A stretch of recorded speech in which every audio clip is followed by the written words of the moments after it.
हाँ देखिए, वास्तविक संख्या में आज हम लोग यूक्लिड विभाजन एल्गोरिथ्म पढ़ेंगे। ठीक, और सब तो बढ़िया है ना सबका, तो ठीक ठाक है। आज जो है हम लोग यूक्लिड विभाजन एल्गोरिथ्म पढ़ेंगे। तो लिखिए यह क्या होता है, बोले।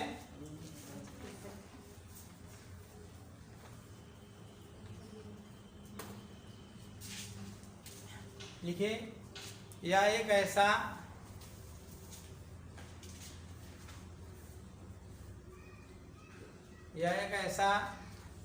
तकनीक है जिसकी सहायता से दो संख्याओं का महत्तम समापवर्तक ज्ञात करते हैं। जिसकी सहायता से दो संख्याओं का ज्ञात करते हैं ना। यहाँ आप लिख लेना, का पूरा नाम होता है महत्तम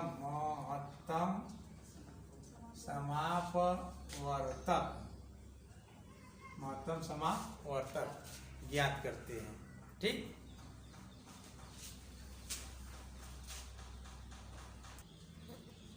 हाँ देखिए, एग्जाम्पल है 4052 और 12576 का एचसीएफ यूक्लिड विभाजन एल्गोरिथ्म का प्रयोग करके ज्ञात कीजिए। तो एचसीएफ का पहले पूरा नाम लिख लीजिए। एचसीएफ का आता है महत्तम समापवर्तक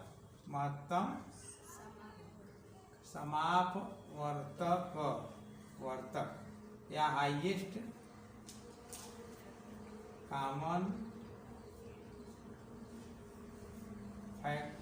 फैक्टराइजेशन या फैक्टर। ठीक है, अब क्या होता है, हमें इसका एचसीएफ निकालना है। क्या निकालना है? और किस एल्गोरिथ्म का प्रयोग करके? यूक्लिड विभाजन एल्गोरिथ्म का प्रयोग करके। एक सवाल अच्छे से देखो, उसके बाद हो जाएगा। देखिए 4052 और 12576 में कौन बड़ा है? 12576। तो 12576 को भाज्य मानेंगे और इसको भाजक। ठीक है, जो छोटा वाला है इसको क्या मानेंगे? भाजक। बड़ा वाला भाज्य। 4052 से भाग दीजिए। तो देखिए यहाँ 4 अंक है, यहाँ पर भी 4 ठो ले लीजिए। ये छोटा है ना, तो 5 ठो ले लीजिए। 1 2 तो इधर छोड़िए, 2 ठो इधर। 40 पारा पड़ी 125 से न बढ़े, तो 40 तिहाई लगभग 3 बार में जाएगा। यहाँ 3 लिखेंगे, 3 दूना 6, 3 पचे 15, 3 शून्य 0 में 1 जोड़ा 1, 3 चौके 12, 6 6 0, 7 5 2, 5 6 4। ठीक है, और 420 बचा ना, तो 420 में 4052 का फिर भाग देंगे।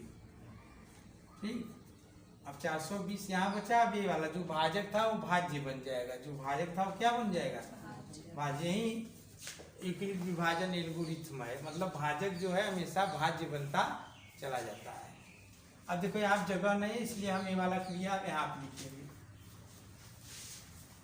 ठीक है, इसको पूरा मैं यहाँ से कर रहा हूँ। 4052 में भाग देते हैं 12576 से। फिर से मैं कर दे रहा हूँ।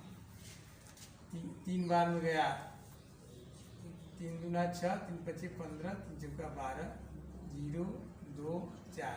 इसको ऐसे फिर क्या करेंगे, एक यहाँ छोड़ेंगे। यहाँ 420 का हमें टेबल नहीं आता तो एक यहाँ छोड़ेंगे यहाँ। फिर 42 का भी नहीं आता तो यहाँ छोड़े यहाँ।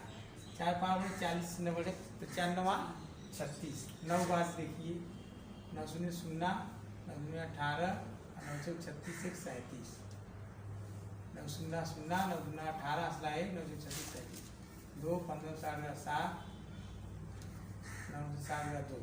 यहाँ पर ऐसे 420। ठीक है, अब क्या होगा, इसको फिर हमें 272 का पारा नहीं आता है तो क्या करेंगे, एक यहाँ छोड़े क्या, 27 पारा 42 से न बढ़े, 27 दूना 54, 27 दूना बढ़ गया तो एक बार में ले जाइए। 1 दूना 2, 1 7 7, 1 दूना 2, 10 2 का 8, यहाँ बचा 1, 11 7 का 4, 3 2 1। समझ आया ना? फिर 272 भाज्य बन जाएगा। हर बार जो शेष बचे उसको भाजक, और जो यहाँ से भाग देते हैं वो भाज्य हो जाता है। फिर हमें 148 से पारा नहीं आता तो हम क्या करेंगे, एक यहाँ छोड़िए, एक यहाँ छोड़िए, 14 पारा पड़े 27 न बढ़े, 14 दूना 28 बढ़ जा रहा है, एक बढ़ जाएगा। यहाँ एक लिखिए, गुणा करिए, एक 8 एक चौका 4 एक का 12 4 का 4 6 4 का 2,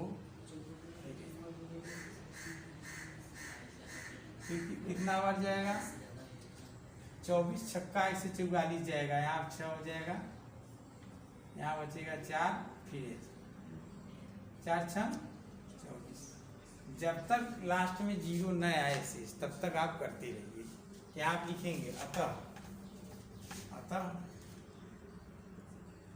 4052 व 12576 का मौस, तो 6 लिखेंगे 4, जिससे लास्ट में कटेगा ना 4, ये आंसर हो गया। हाँ थोड़ा सा देख लीजिए यहाँ पे 8 4 4 4 में से 4 का 0 नहीं है, 12 4 का 4 6 में से 4 का 2 2 से का यहाँ 1 रहेगा, यहाँ थोड़ा गलत हो गया है। 124 का 124, 8 में से 4 का 4 उतारेंगे 2, फिर 24, यहाँ 124 इधर और कर दे रहे हैं, यहाँ 24 शेष बचेगा, फिर 124, 24 पंजा 120, फिर 4 फिर 24, 4 6 24, मौसम 4 ही आएगा, थोड़ा सा वो घटाना गलती हो गया था। ठीक,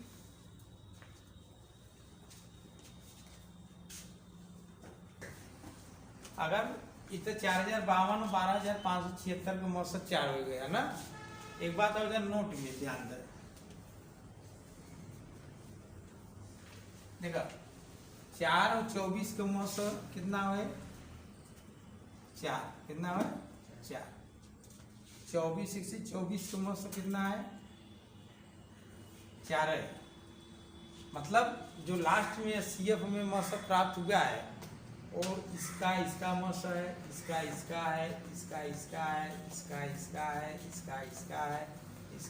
है, इसका, मतलब 4 केवल 4052 और 576 का ही मौसम नहीं है, और लोगों का इस भाग में जितने लोग आए सबका हो सकता है, इसको नोट में लिख सकते हो।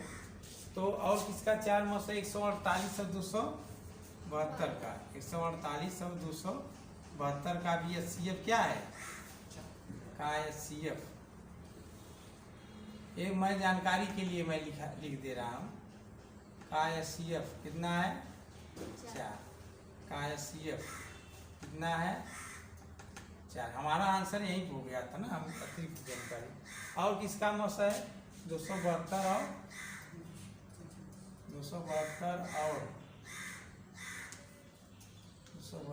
420 का CF कितना होगा सबका 4, फिर 420 और 4052 का CF कितना होगा 4, और फिर लास्ट में इसका था ये 4052 और 12576 का CF और 4। ठीक है, अब हम इसको इसलिए बता रहे हैं जैसे 24 अब इसका मतलब इनका मौसम 4 हो गया। अगर कोई तुरंत पूछ दिया बच्चा बेटा 272 और 420 का मौसम बताओ, तो भाग करने की जरूरत नहीं है। तुरंत अगर इसमें आ रहा है ये चीज़ एक बार किए हो तो तुरंत देखकर तुरंत बताओ 4। ठीक, जैसे एक बार पूरा किए हो ना, अब इसी में से देखकर वो पूछ दिया 148 272 का मौसम बताओ, तो आपको फिर से नहीं करना है, 148 272 का मौसम 4। ठीक, नोट कर लीजिए। हाँ देखिए NCERT एक्सरसाइज 1.1 का पहला सवाल देखिए। पहला सवाल है निम्नलिखित संख्याओं का CF ज्ञात करने के लिए ग्रिड विभाजन एल्गोरिथ्म का प्रयोग कीजिए। तो पहला में 3 सवाल है, तो मैं पहला को पहला बता दे रहा हूँ। इसमें 3 सवाल है, पहला दूसरा, पहला तीसरा। मैं पहला बता दे रहा हूँ। इसमें CF निकालना है किसका 135 225 225 का HCF निकालना है। ठीक, तो यूक्लिड विभाजन एल्गोरिथम का प्रयोग करके तो ऐसे ही करेंगे। ध्यान देखिए, 135 बड़ा छोटा है किससे, 225 से। यह क्या बनेगा, भाजक। क्या बनेगा, यह क्या बनेगा, भाज्य। चलिए स्टार्ट कीजिए। 225 यह हो जाएगा 135। 135 से का 135, 0 12 3 का 9 कट 90, फिर यहाँ 135, 90 दूना 180, फिर एक बार, फिर 90, 45 दूना कितना आएगा 135 और 225 का HCF कितना होगा बच्ची, 45। हाँ, दूसरा प्रश्न है, किसी दर्शाइए कि कोई भी धनात्मक विषम पूर्णांक 6q+1 या 6q+3 या 6q+5 के रूप का होता है जहाँ q कोई पूर्णांक है। ये जो है यूक्लिड विभाजन प्रमेय से लगेगा। ठीक है, ध्यान से देखिए दूसरा का हल। ठीक, हमारा हो जाएगा, देखो दिया है 6q+1, 6q+3, 6q+5। पूछ रहा है किसी के रूप का होता है धनात्मक। हमें कह रहा दर्शाइए कि ये जो है विषम संख्या, धनात्मक विषम संख्या के रूप का, विषम संख्या का रूप है, धनात्मक विषम संख्या का रूप है, हमें सिद्ध करना है। इसमें हमें यूक्लिड विभाजन प्रमेय का सहारा लेना पड़ेगा। कैसे लेंगे, ध्यान देखिए। दूसरा का हल, माना इसमें से कोई एक ले लीजिए, कोई भी एक ले लीजिए, कोई मैं 1 2 3 को कोई एक ले रहे हैं। ये बराबर इसको लिखेंगे 6q+1। चलो मैं ले लिया, इसको समीकरण 1 मानते हैं। ठीक है, 3 तो है ना, कोई एक ले लीजिए, चाहे इसको कोई भी। ठीक है, अब क्या करेंगे, यूक्लिड विभाजन प्रमेय क्या होता है, A बराबर BQ+R होता है से तुलना करने पर, तार का मान क्या हमें प्राप्त होता है, B बराबर क्या मिलेगा 6, अब R बराबर तो क्या मिलेगा 1।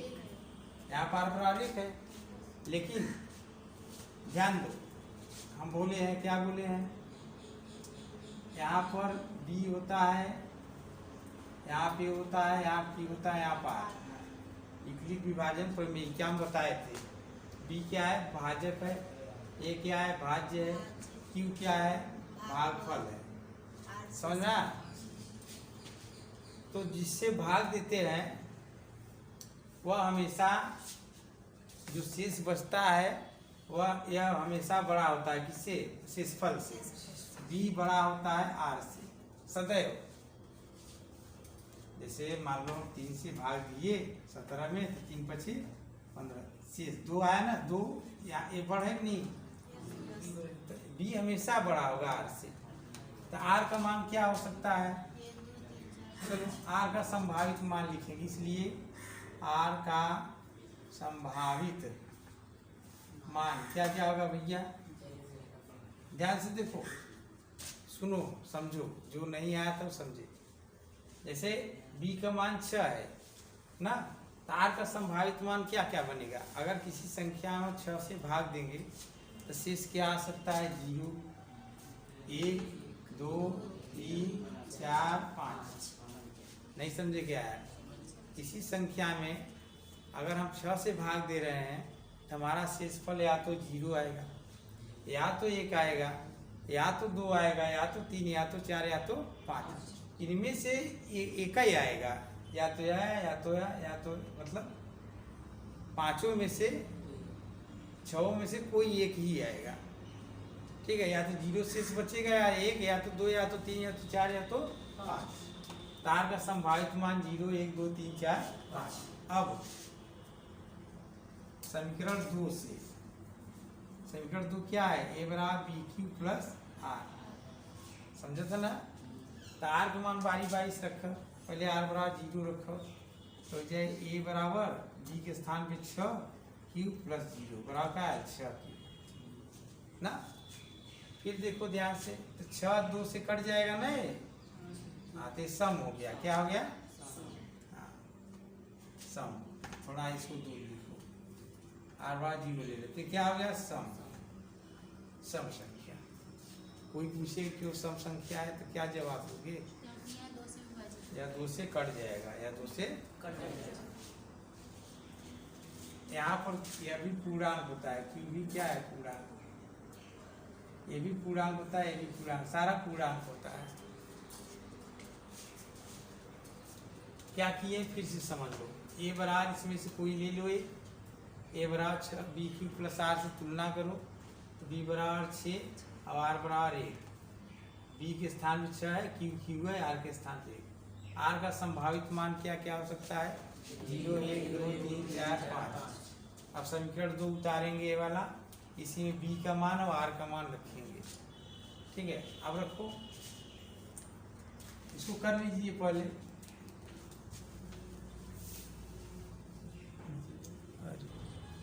हाँ, आर बराबर 1 लेंगे तो कहाँ रखना है? समीकरण 2 में ही रखना है। किसमें? ए बराबर 6 की प्लस 1, बी के स्थान पे 6। ठीक, तो देखो विषम है। और ए बराबर फिर लीजिए 6 क्यू प्लस 2। इस बार आर बराबर 2 ले लिए। अब देखो इसमें 2 कॉमन ले लीजिए, 2 गुणे 3 क्यू प्लस 1। तो ये भी क्या है? सम। ठीक, फिर आर बराबर 3 ले लीजिए, तो आर बराबर 3 लेने पर यह क्या है? विषम। क्या है? विषम, क्योंकि यह 2 से नहीं कटेगा। 2 से। अब फिर आर बराबर कितना लेंगे? 6 प्लस 4। इसमें 2 कॉमन लेंगे तो कितना बचेगा? 3 क्यू प्लस 2 ना। 2 से कट जाएगा, तो इसका मतलब सम। क्या हो गया? ध्यान साइड में लिख दो। आर बराबर हम क्या लिए हैं? 4। एक लास्ट लेना है, आर बराबर 5। क्या लेना है? 5। ये क्या है? विषम। क्या है? साइड में आर बराबर 5 लेने पर। तो देखो प्रश्न क्या बोला था? जो विषम धन पूर्णांक होगा वह 6 क्यू प्लस 1 और 6 क्यू प्लस 3 और 6 क्यू प्लस 5 के रूप में होगा। तो देखो ध्यान से, 6 क्यू प्लस 1 विषम, 6 क्यू प्लस 3 विषम, 6 क्यू प्लस 5 विषम, और बाकी जो क्या है सम हो जा रहा है। तो प्रश्न में जो पूछा है उसका उत्तर देंगे। अतः क्या लिखेंगे? अतः। यहाँ तक हो गया है ना सबका? ये वाला। अतः विषम धन पूर्णांक के लिए क्या क्या? 6 Q plus 1, 6 Q plus 3, 6 Q plus 5 के रूप के लिए है। ठीक, इतना इतना इतना है। हाँ देखिए, प्रश्न नंबर 3 है। किसी परेड में 616 सदस्यों वाली एक सेना की टुकड़ी को 32 सदस्यों वाले एक आर्मी बैंड के पीछे मार्च करना है। दोनों समूहों को समान संख्या वाले स्तंभों में मार्च करना है। उन स्तंभों की अधिकतम संख्या क्या है जिसमें वे मार्च कर सकते हैं? हाँ देखिए, 616 सैनिक इसमें है और फिर कितना है? 616 सैनिक जो है सदस्यों वाली एक सेना है, 32 सदस्यों वाली एक सेना है।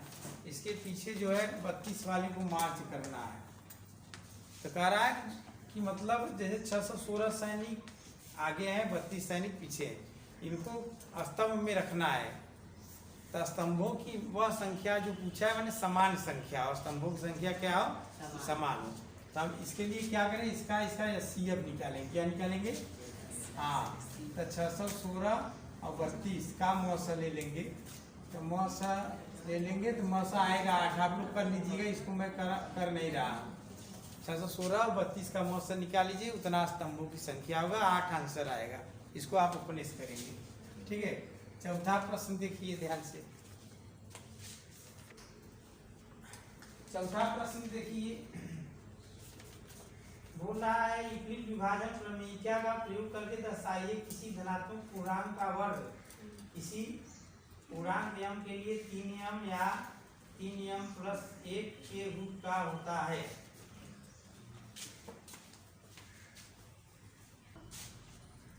हाँ देखिए, हमारे पास 3m है और 3m प्लस 1 है।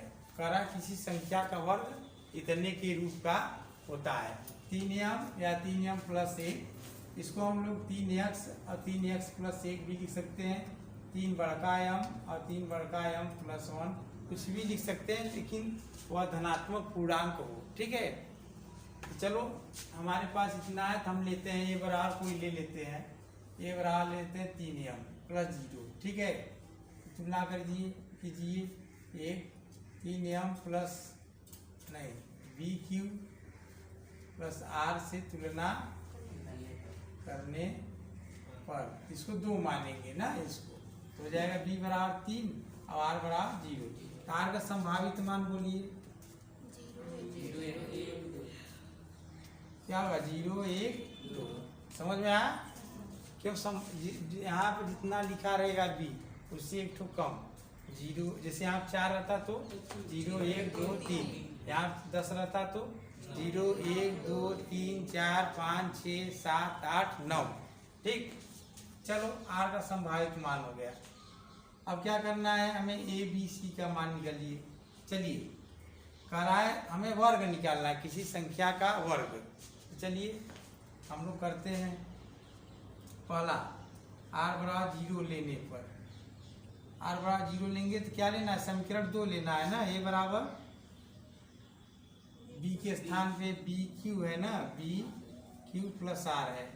ए के स्थान पे बी के स्थान 3q प्लस आर के स्थान 0 ना। कितना आएगा बताओ?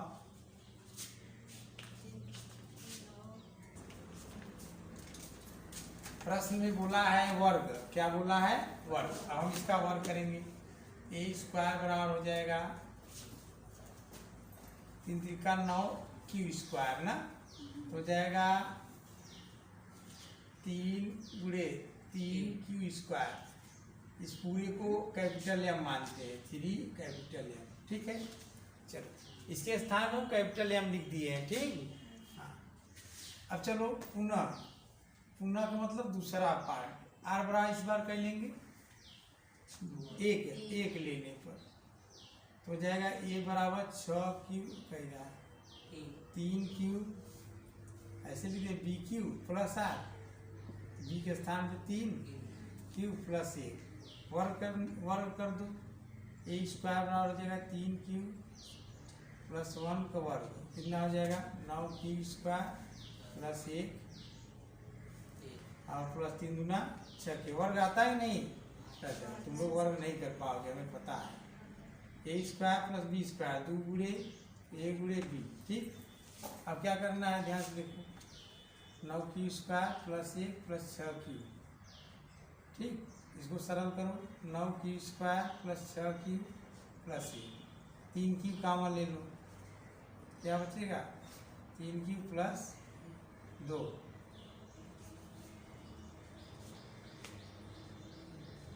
3 कामा ले लो,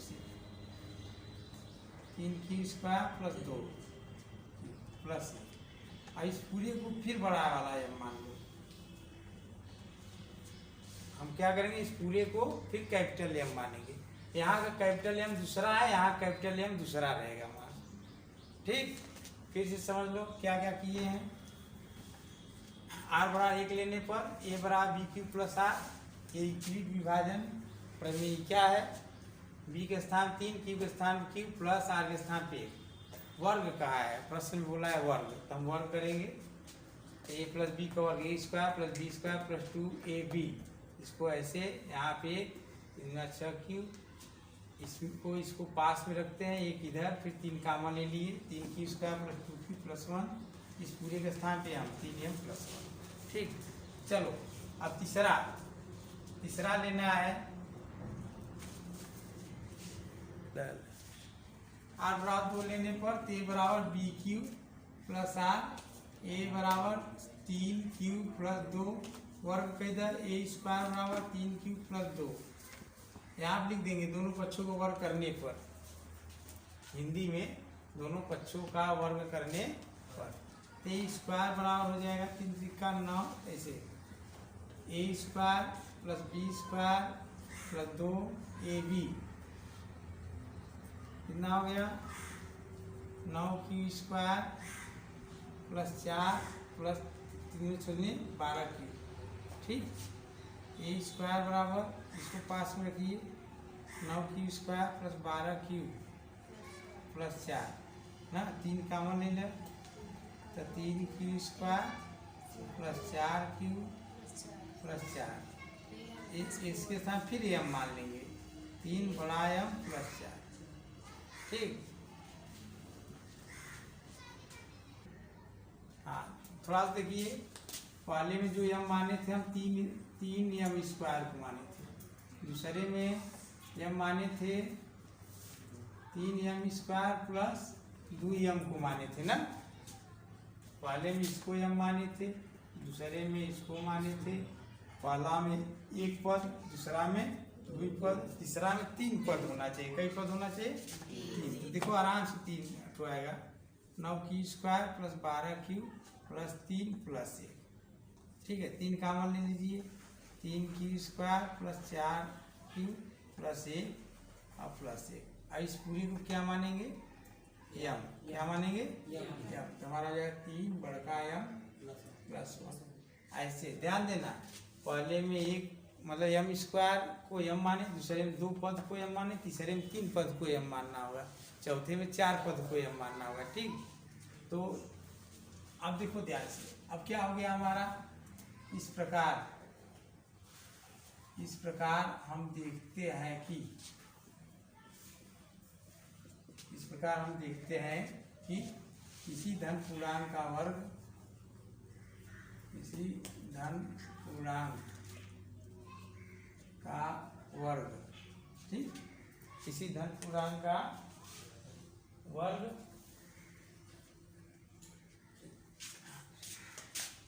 3m या 3m प्लस 1 के रूप का होता है। अब कहोगे सर जी ये कैसे लिख दिए?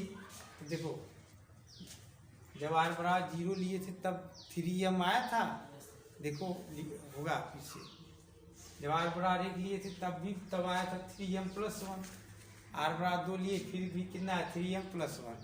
तो किसी धनात्मक पूर्ण संख्या का वर्ग हमेशा 3m या 3m प्लस 1 के रूप का होता है। अब देखिए ध्यान से बच्चों, जो सवाल नंबर 5 है घन है, तो उसमें आप घाते 3 करके कर लीजिएगा। ठीक है, हाँ, तो आज एक्सरसाइज 10 यहीं समाप्त होता है। अब अगले समय मिलेंगे हम लोग।